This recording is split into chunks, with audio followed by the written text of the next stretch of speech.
Good afternoon. My name is Chad, and I'm the studio director at San Francisco Center for the Book. Thank you for coming to today's Shelter in Studio, where we will be visiting with Joel Benson of Dependable Letterpress. Joel was introduced to printing in a class at the Cowell Press at UC Santa Cruz, which prompted him, to change his major to art with a focus on book arts. He apprenticed at the Yola Boli Press, studied under Felicia Rice at Moving Parts Press, and worked for Julie Holcomb Printers in the early 90s, where he learned the skills of production printing. In 2002, he started Dependable Letterpress with a Vandercook SP15, and by 2004 had rented shop space in the American Industrial Center with a Heidelberg windmill. Last June, in the middle of the pandemic, Dependable Letterpress relocated to Vallejo, California, the dog patch of the North Bay. I'm very pleased to hand things over to my friend Joel so you can all see the wonderful new space in Vallejo. So one moment, please, Joel, and I'll switch it over. Take it away. Okay. Hi, everybody. Welcome to Vallejo. I'm really trying to promote that dog patch of the North Bay thing, so help me spread that around, please. I'm going to do a quick tour, a little 5-minute tour of the shop, the new space, and then also talk a little bit about, I guess my main subject to talk about is the way the pandemic has changed my thinking about business and what I'm trying to do with this shop. As I'm sure everybody else besides me has experienced, everybody's doing a lot of rethinking of priorities, how things could work differently and better on the other side. And I've been having a lot of conversations with people about that. So, and I look forward to more conversations like that going forward. So let's see, in June, we moved the shop up here. I say we, I lost most of my employees except for Liz. So it's down to Liz and I. In March, everything crashed. And in a way, it was a blessing. It gave me time to move. So here we are on Tennessee Street, one of the commercial strips in Vallejo. I have a 4,000 square foot, oh wait, I've got this other, I'm gonna move this camera. You want me to switch cameras for you? Yeah, that would be good. Then I can see what people are seeing. Okay, I'll try, I don't really have a steady cam, so I'll try not to make everyone seasick. And turn it sideways so we can get see more at one time. Whoa, there it goes. There we go. How's that? Oh, much better.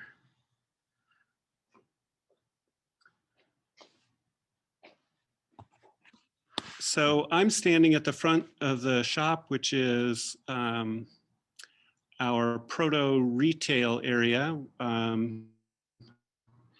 In San Francisco, I kept the front of the shop as a gallery space, and in Vallejo, I am working on having more of a paper goods and stationery type store. I feel like that will meet the needs of this community better. That's my sense.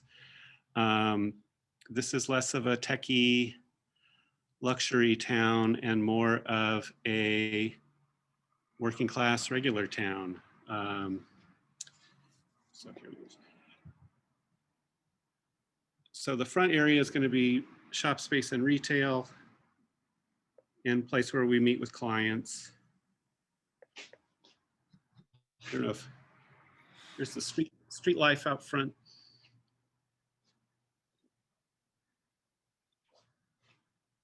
Quoin Key is the name of the storefront, the retail storefront. We had a nice hand-painted sign by Andrew at Gentleman Scholar Signs. We've got a taqueria and a bar across the street.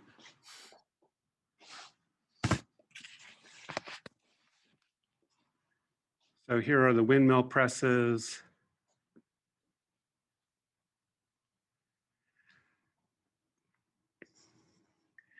Big work table, the Vandercook press that started the company,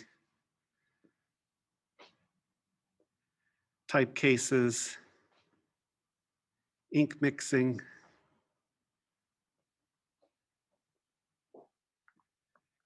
Here's the Heidelberg cylinder.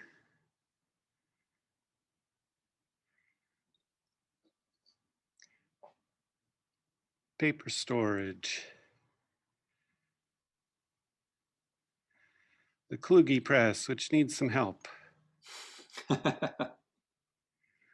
Posters by my neighbor around the corner. Kelly Jackson, I think, is a super talented illustrator. Here's the office. Paper cutting and shipping. And then back to the front.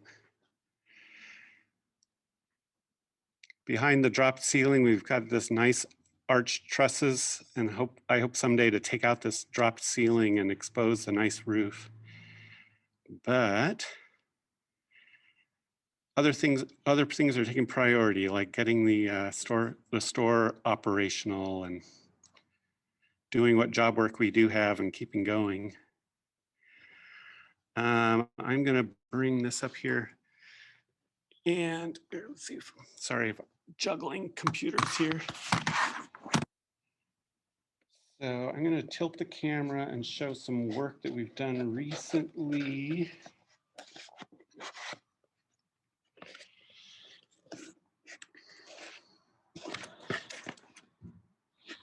So I just delivered this job of these little coaster sets for Pop-Up Magazine.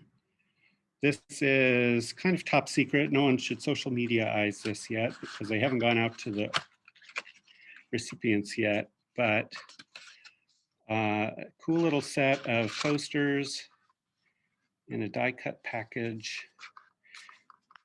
They're doing a story about the drunk messages that are left on the toll-free numbers on the backs of liquor bottles. And so the coasters have transcriptions of some of the drunk messages done with left-handed calligraphy by a right-handed person to simulate alcohol influence. And note paper just recently for a guy in Berkeley. He loves this Dayglow green, so it's edge painted in green.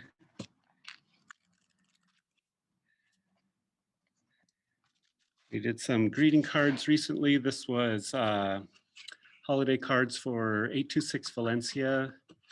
I've donated printing to them for holiday cards for 6 or 8 years, a long time. These were birthday cards a doctor's office is sending out to people from your team at Private Medical. But fun, colorful cards. And then one thing I'm excited about is making these stationery packages. I've had this idea for a while to try to dress up what we make in just nice packaging, I think. So I found a place that makes custom boxes to any size. So we sized the box to fit Monarch stationery and envelopes packed inside it. So it makes a nice, easy set.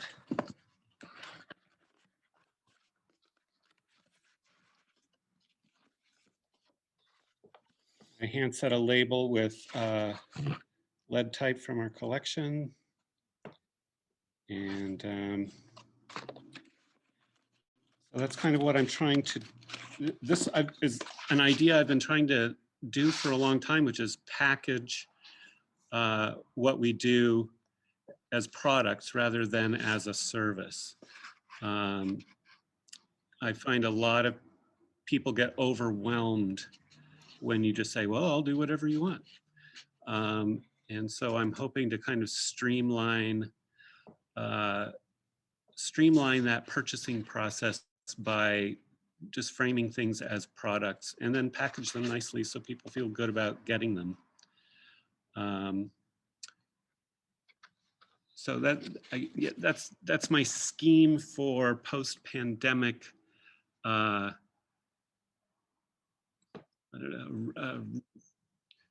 transformation of the business, to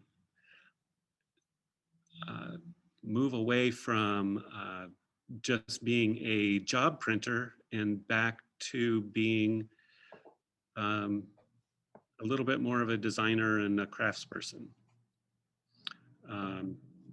which is how I started.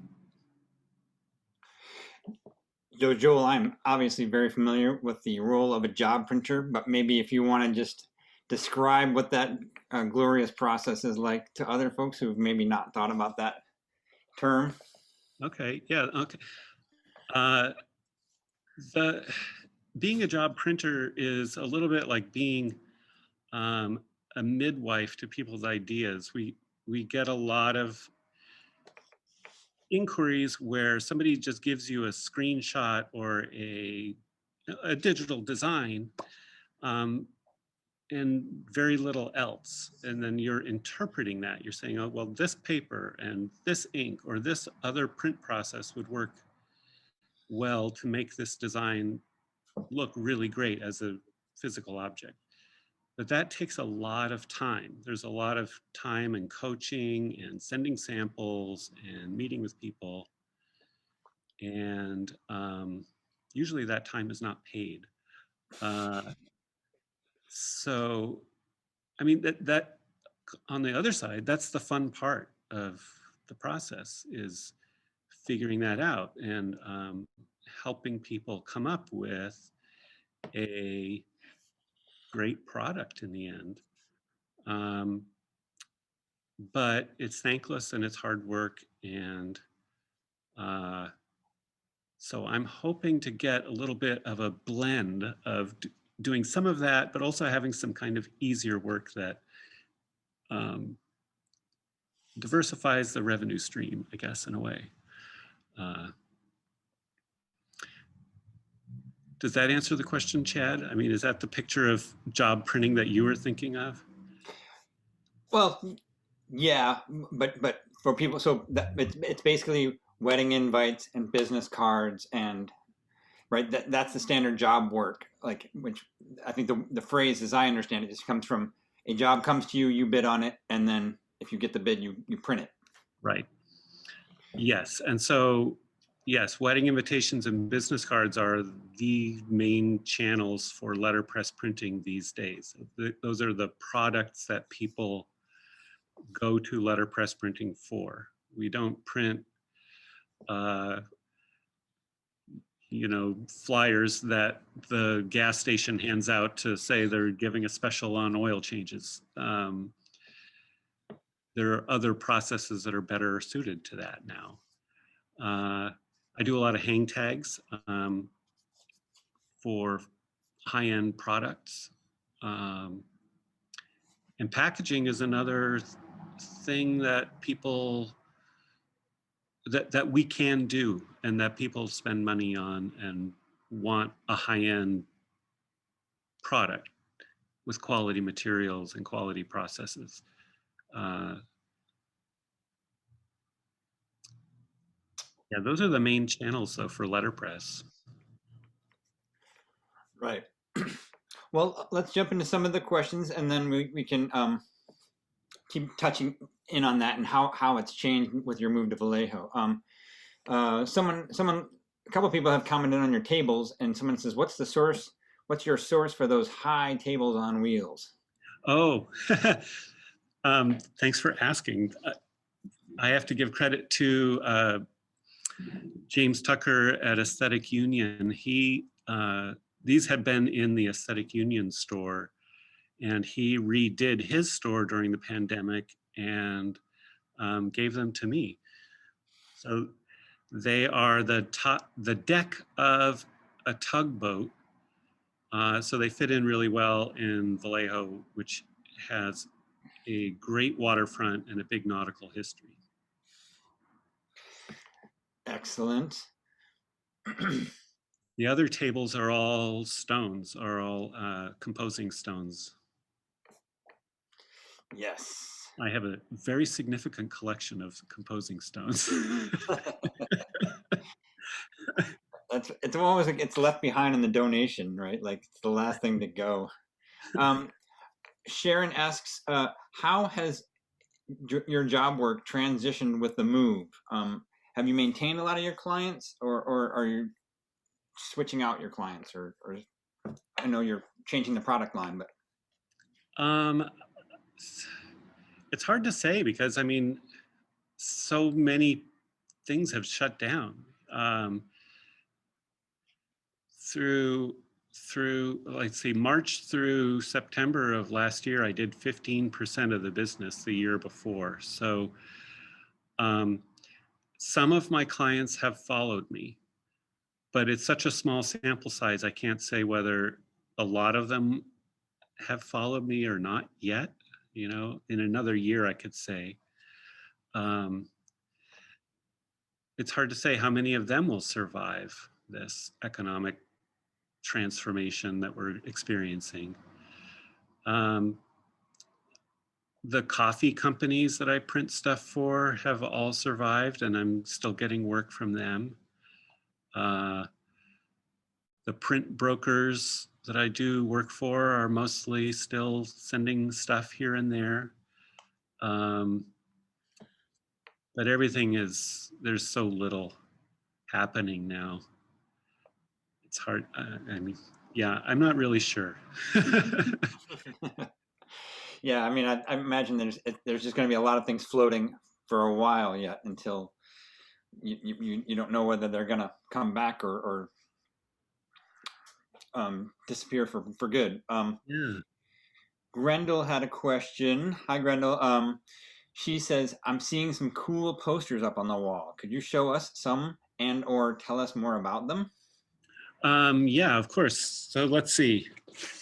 Behind me, like on the press wall there, I've got, let me see if I can get my finger pointing. Well, the ACPA one is a really great collaboration between Rick Griffith and Amos Kennedy. So the Amalgamated Colored Printers Union. So they sent me that. That was a great addition to my collection. But then I've also got work by Felicia Rice, Richard Siebert, Jen Farrell at Star Shaped Press. That's the Aways Goose poster. And David Goins. Can you walk us over so we can see those a little better, please? Yes, of course. Thank you. Hang on, here we go. Recent David Goins. This is Jen Farrell at Star Shaped Press. This beautiful broadside by Felicia Rice, fundraiser for her own new studio in Mendocino, but also benefiting other fire victims or people who lost homes in the Santa Cruz Mountains. Richard Siebert, and a ink clean off sheet. And then here is the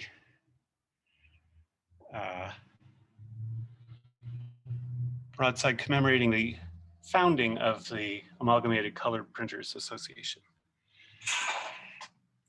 And then I'm going to walk over to the other wall, which has posters that I've printed.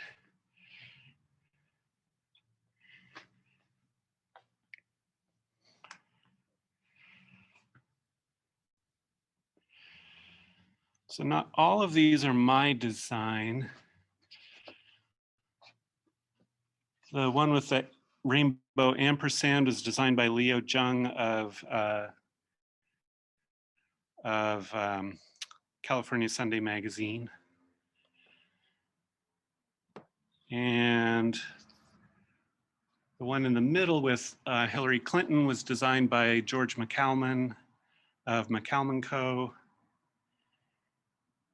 who is writing a lot for the Chronicle now. And then the burrito poster was an illustration by, sorry, this is so wobbly, Oliver Holler, who's an illustrator, and he was in San Francisco. He just relocated to Vienna. And all the other posters are by me. They Hate Our Freedom is polymer, but all the rest are wood type.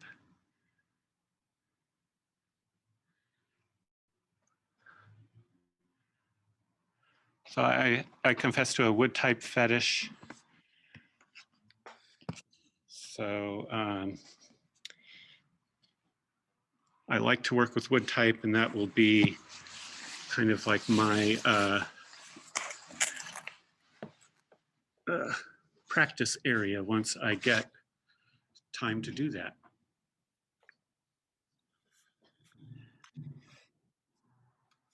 Excellent. Jane says, do you know of any up-to-date index or compendium of small presses doing this kind of work? Up-to-date compendium.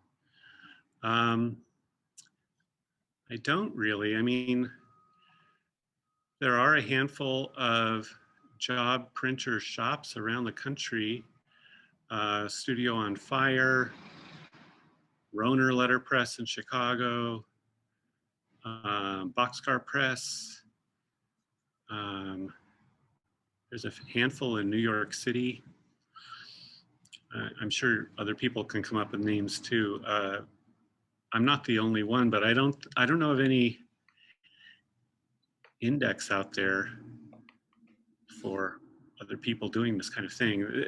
Generally, the print shops are all muddled together. The people who just produce lines of greeting cards or other products, along with the artier people or the academic printers. So as far as people who do job printing, I'm not sure of any synthesized list. Yeah, I mean, there are lots of people around, and people on, like your posters, Richard Siebert and James Tucker of Aesthetic Union and Norman Clayton of Classic Letterpress. There's all lots of people, many we featured here, but my memory is that like a lot of people just kind of like carve out a niche of things that they can do, and so they don't necessarily fall under one like umbrella of just job printers associated or something like that. Yeah. I would kind of like to not be a job printer and be someone like Jen Farrell of Star Shape Press, who just makes stuff, and she takes commissions and designs things. That sounds good to me nowadays. Sure. Well, is that a perfor over in the front window that I see? Yeah, that is a postal perforator. It came out of a shop in Nevada City. So I use it on occasion.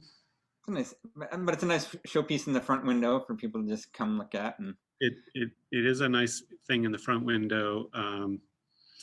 I have one client and long-term collaborator, Maybelle Imasa Stuckles, who's a calligrapher and designer.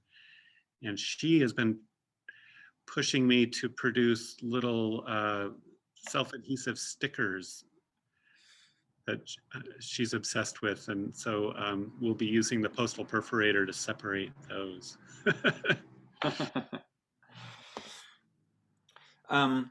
Sharon asks if you'll be hosting workshops at some point from up there. Well, I'd love to host workshops. Yes.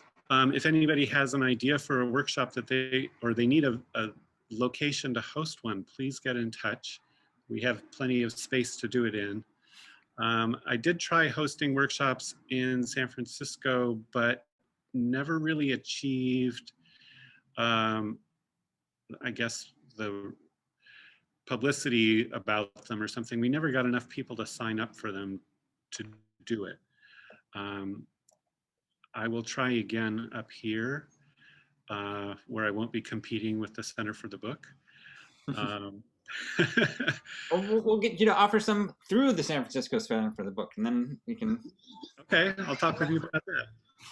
All right. Well, I think, folks, that we have done it. We have made it to the 1 o'clock hour here.